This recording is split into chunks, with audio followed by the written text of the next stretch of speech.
नमस्कार, मैं रविंद्र कुमार। हरियाणा के यमुनानगर जिले में कई ऐतिहासिक दर्शनीय स्थल हैं, जैसे आदि बद्री, जहां से पौराणिक नदी सरस्वती का उद्गम होता है। बिलासपुर, जिसका नाम बदलकर अब व्यासपुर कर दिया गया है, में कपाल मोचन है, जहां पर हर साल मेला लगता है। कपाल मोचन हिंदुओं और सिखों का एक महत्वपूर्ण धार्मिक स्थल है। यहाँ पर सिखों के दो गुरु पधारे थे, गुरु नानक देव जी और 10वें गुरु गुरु गोबिंद सिंह जी। व्यासपुर में ही लोहगढ़ का किला है। लोहगढ़ को बंदा सिंह बहादुर ने प्रथम सिख राज्य की राजधानी बनाया था और यह 1709 से 1715 तक बंदा सिंह बहादुर की राजधानी रही है। जगाधरी से 3 किलोमीटर दूर चनेटी गांव है, जहां पर बुद्ध स्तूप बना हुआ है। यह स्तूप गोल आकार में 100 वर्ग मीटर के क्षेत्र में 8 मीटर ऊंचा है। मौर्य सम्राट अशोक के शासनकाल में यह बौद्ध धर्म का एक महत्वपूर्ण गांव था। चीनी यात्री ह्यून सांग के अनुसार उस समय यहाँ पर 10 स्तूप और एक बौद्ध विहार था। उनमें सिर्फ अब एक ही बचा है। बिलासपुर से छछरौली जाने वाले मार्ग पर ही बिलासपुर से 4 किलोमीटर दूर पंचमुखी हनुमान का प्रसिद्ध मंदिर है। इसमें हनुमान के 5 मुख हैं। इस मंदिर की भी काफ़ी मान्यता है। मंगलवार को यहाँ काफ़ी श्रद्धालु मत्था टेकने के लिए आते हैं। यमुनानगर के पश्चिम में लगभग 12 किलोमीटर दूर टोपरा कला गांव है। यहाँ पहुँचने के लिए आप को कैंप से होते हुए जो रोड रादौर की तरफ जा रहा है, उसी रोड पर जोड़ियों गुरुद्वारा से थोड़ा आगे टर्न लेकर मंडेबर गांव से होते हुए हरनौल जाना पड़ेगा। हरनौल एक बड़ा गांव है। हरनौल से टोपरा खुर्द गांव आएगा और इसके बाद अगला गांव टोपरा कला आता है। यदि आप कुरुक्षेत्र की तरफ से आ रहे हैं तो रादौर से टर्न लेकर आप इस गांव में पहुंच सकते हैं। यह गांव काफ़ी पुराना माना जाता है। इसी गांव में आजकल 30 फुट व्यास का अशोक चक्र लगाया गया है। इस चक्र की भव्यता का अनुमान आप इसे देखकर ही लगा सकते हैं। इस अशोक चक्र को देखने के लिए काफ़ी लोग आते हैं। हमने कई एंगल से इस चक्र की वीडियो बनाई है। आप इसका पूरा व्यू देखें, तभी आपको इस चक्र की भव्यता समझ में आएगी।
कहते हैं कि आज से लगभग 2300 साल पहले सम्राट अशोक ने इस गांव में एक स्तंभ लगवाया था, जिसे टोपरा स्तंभ कहा जाता है। 13वीं शताब्दी में दिल्ली का सुल्तान फिरोज शाह तुगलक यहाँ से यह स्तंभ उखाड़कर दिल्ली ले गया।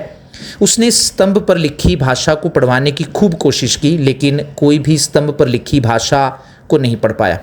बाद में फिरोज शाह तुगलक ने इस स्तंभ को कोटला में लगवा दिया और आजकल यह स्तंभ फिरोज शाह कोटला मैदान में लगा हुआ है। यह पूरे भारतीय उपमहाद्वीप में एकमात्र ऐसा स्तंभ है जिस पर अशोक के साथ अभिलेख या 7 राज आज्ञाएं लिखी हुई हैं। क्योंकि यह स्तंभ टोपरा गांव से ले जाया गया था, इसलिए टोपरा गांव के लोग इसे अपना गौरव मानते हैं। गांव के लोगों ने इस स्तंभ को अपने गांव में फिर से स्थापित करवाने के लिए काफ़ी प्रयास किए, लेकिन वे सफल नहीं हो पाए। गांव में स्तंभ को स्थापित नहीं हो पाया, लेकिन वर्ष 2019 में गांव में धर्म चक्र या अशोक चक्र स्थापित किया गया है। धर्म चक्र संस्कृत भाषा का शब्द है, जिसे पाली भाषा में दम सक्का कहते हैं। आजकल इसे अशोक चक्र कहा जाता है। पुराने समय में धर्म चक्र महात्मा बुद्ध और धर्म द्वारा सिखाई गई शिक्षाओं का प्रतीक होता था।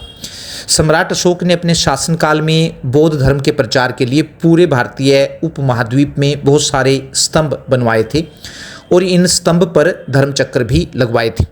धर्म चक्र में 24 तिलियां होती थी। वर्तमान में वही अशोक चक्र हमारे राष्ट्रीय ध्वज के बीच में भी है। टोपरा कला गांव में जिस अशोक चक्र का निर्माण किया गया है, उसका निर्माण कार्य 5 जनवरी 2019 में पूरा हुआ है।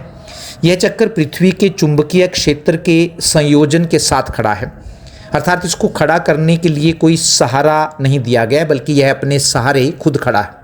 बात करें इस अशोक चक्र के आकार की, तो इसका व्यास 30 फुट है और यह भारत का सबसे बड़ा लोह चक्र है। इस चक्र में 24 तिलियां हैं और इसका कुल वजन 8000 किलोग्राम है। इस चक्र का आध्यात्मिक महत्व भी है। चक्र की 12 तिलियां अनुलोम दिशा की 12 कड़ियों को दर्शाती हैं, जो सुख समुदाय करती हैं, और बाकी 12 तिलियां इसकी प्रतिलोम दिशा को दर्शाती हैं, जो दुख का निरोध करती हैं। अशोक चक्र के साथ इस स्थान को विकसित करने के लिए एक व्यापक प्लान तैयार किया गया है। यहाँ जो पार्क बनाया जाएगा उसमें आने वाले समय में 3D विपस्सना लाइट्स लगाई जाएंगी। इसके साथ ही सम्राट अशोक के समय में महाबोधि वृक्ष के समान दिखने वाले श्री महाबोधि वृक्ष भवन का 3D मॉडल भी पार्क परिसर में बनाया जाएगा। लेकिन पार्क को देखने से पता चलता है कि अभी इस तरफ सरकार का ज़्यादा ध्यान नहीं है। पार्क में जो चीज़ें लगाई गई थी उनकी भी देखभाल न होने के कारण वे बेकार होने लगी हैं। अगर सरकार इस तरफ ध्यान दे तो यह गांव पर्यटकों के लिए आकर्षण का केंद्र बन सकता है। प्रदेश के विरासत और पर्यटन मंत्री डॉक्टर अरविंद शर्मा ने कहा है कि भगवान बुद्ध ने हरियाणा आगमन में टोपरा कला में जिस स्थान पर महासती पठन सुत का उपदेश दिया था, वहाँ पर अब 55 फुट ऊंचाई का बौद्ध स्तूप स्थापित किया जाएगा। यह स्तूप हरियाणा में लगभग 700 सालों के बाद बनने वाला महत्वपूर्ण बौद्ध स्मारक होगा। हरियाणा में 28 स्तूप निर्माण किए जाने की योजना है, जिन पर करीब 50 करोड़ रुपए खर्च होने का अनुमान है, ऐसा मंत्री जी ने कहा है। टोपरा स्तंभ पर पाली भाषा में 7 राज आज्ञाएं या 7 अभिलेख लिखे गए थे। अगर आप इस स्तंभ को ध्यान से देखें, जो अब फिरोजशाह कोटला मैदान में लगा हुआ है, तो आपको ये राज आज्ञाएं पाली भाषा में लिखी हुई दिखाई देंगी। पहले अभिलेख में लिखा है कि मेरे राज्य की प्रजा में धर्म के प्रति ललक और प्रेम दिन प्रतिदिन बढ़ते जाएंगे। राज्य के रक्षक महामात्रों के लिए प्रजा को न्याय, खुशहाली, रक्षा और सत्ता प्रदान करने के आदेश दिए गए हैं। दूसरे अभिलेख में लिखा गया है कि धर्म का अभ्यास पाप कर्मों से दूर रखता है और सत्कर्म, दया, दान, सत्य, पवित्रता आदि की प्रेरणा देता है। दुपायों अर्थात 2 पाँव वाले और चौपायों अर्थात 4 पाँव वाले और विहंगों पक्षियों और जल जंतुओं पर मैंने नाना प्रकार के उपकार किए हैं, प्राण दान भी दिया है। मेरे इस प्रयोजन के लिए यह धर्म लिपि लिखवाई गई है कि लोग इसके अनुसार आचरण करें और यह चिरस्थायी हो। जो इसके अनुसार सम्यक आचरण करेगा वह सत्कर्म करेगा। तीसरे अभिलेख में लिखा है कि व्यक्ति की दृष्टि अपने दुष्कर्मों से अधिक सत्कर्मों पर रहती है। व्यक्ति को ध्यान रखना चाहिए कि प्रचंडता, निष्ठुरता, क्रोध, अभिमान और ईर्ष्या ये सभी क्लेश को प्राप्त करने वाले हैं। चौथे अभिलेख में लिखा गया है कि न्यायिक प्रक्रिया और दंड देने में पक्षपात नहीं होना चाहिए। कारावास में बंदी बनाए गए मनुष्यों में से दंड के फलस्वरूप जिनका वध होना है, उन्हें मेरे द्वारा 3 दिन की मोहलत दी गई है। इस अवधि में उनके प्राण बचाने के लिए उनके जाति भाई पुनर्विचार के लिए याचना कर सकेंगे अथवा परलोक में शांति प्राप्त करने के लिए उपवास करेंगे। 5वें अभिलेख में लिखा है कि पशु पक्षियों की काफ़ी प्रजातियों को अवैध घोषित किया गया है। गर्भिणी और दूध पिलाने वाली बकरी, भेड़ और सुकरी भी अवैध है, मतलब उनका वध नहीं किया जा सकता है। और 6 माह तक की आयु वाले उनके बच्चे भी अवैध हैं। जिस भूसे में जीव हो उसे नहीं जलाया जाना चाहिए। बिना किसी प्रयोजन के अथवा प्राणियों की विहिंसा के लिए जंगल को आग नहीं लगानी चाहिए। एक जीव से दूसरे जीव का पोषण नहीं किया जाना चाहिए। 6ठे अभिलेख में लिखा गया है कि यह सोचकर कि केवल इसी प्रकार लोगों का हित हो सकता है, मैं केवल अपने जाति भाइयों का ही ध्यान नहीं रखता हूँ, बल्कि उनका भी जो पास हैं अथवा दूर हैं, जिससे मैं उन्हें सुख पहुँचा सकूँ, और फिर मैं वैसी ही व्यवस्था करता हूँ। ऐसे ही मैं सभी वर्गों का ध्यान रखता हूँ। 7वें अभिलेख में लिखा गया है कि मेरे द्वारा यह धर्म उपदेश इस प्रयोजन के लिए सुनाए गए हैं ताकि उन्हें सुनकर लोग अनुसरण करें, ऊंचा उठाएंगे और धर्म में खूब पुष्ट होंगे। मार्गों पर भी मेरे द्वारा वट वृक्ष व आम के बगीचे लगाए गए हैं, जिससे वे पशुओं और मनुष्यों को छाया दे सकें।